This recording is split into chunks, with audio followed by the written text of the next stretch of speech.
Hello everybody, welcome to this video. In this video we will see how an aircraft is started. Unlike an automobile, starting of an aircraft is a long process.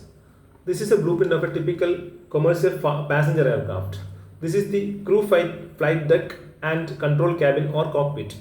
Now, when the pilot sends the command for sends the startup command, there's a battery here, electrical battery here, which is activated and which generates electricity, and which this electricity is sent to a motor which is present in the rear side.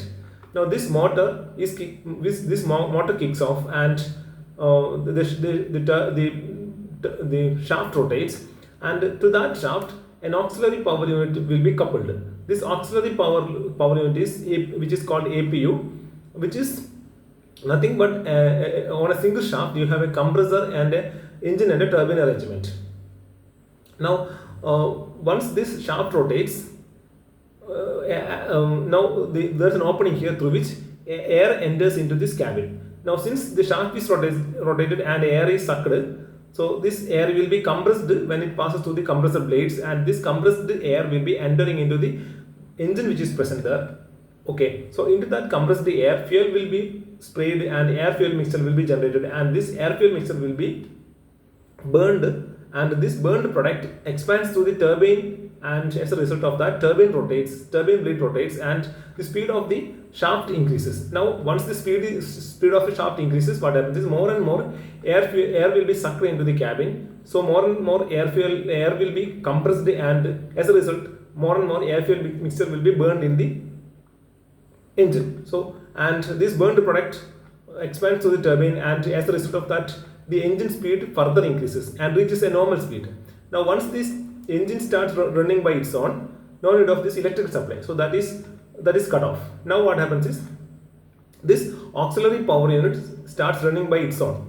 Now this auxiliary power unit, you can hear the voice of this auxiliary power unit, the operation of the auxiliary power unit when the aircraft is parked somewhere. You can hear that high pitch voice coming from the rear side, not from the main engine. From the rear side you can hear a high pitch voice coming out. So that is the running of auxiliary power unit. Now this auxiliary power unit starts running by its own. Now we want to start this main engines.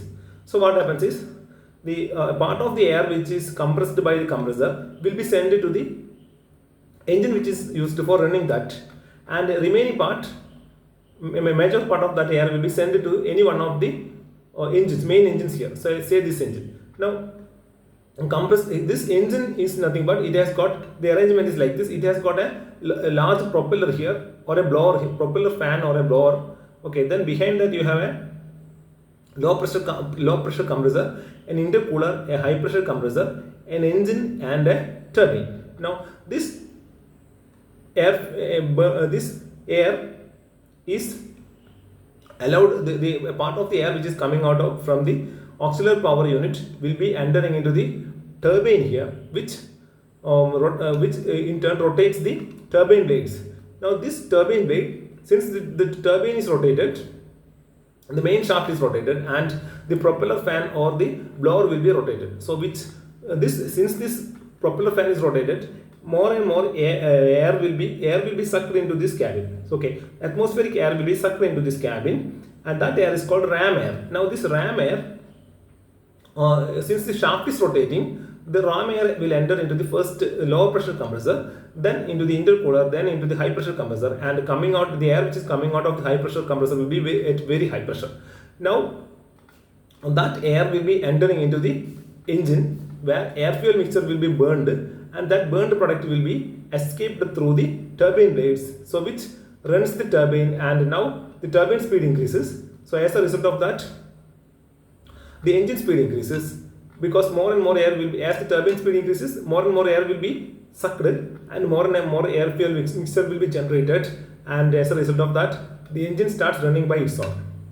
Now once this engine starts running by its own, we don't need this auxiliary power unit, so that air supply from the auxiliary power unit will be cut off, and this auxiliary power unit will be turned off. Now this engine runs by its own. Now a part of the air which is coming from the main compressor, that is high pressure compressor, will be entering into the engine for its normal operation, whereas a part of that will be used for starting other compressors, other engines, because we need to start other engines also. So a part of that air will be entering into the second engine, turbine. So that turbine starts rotating, and the same thing repeats here.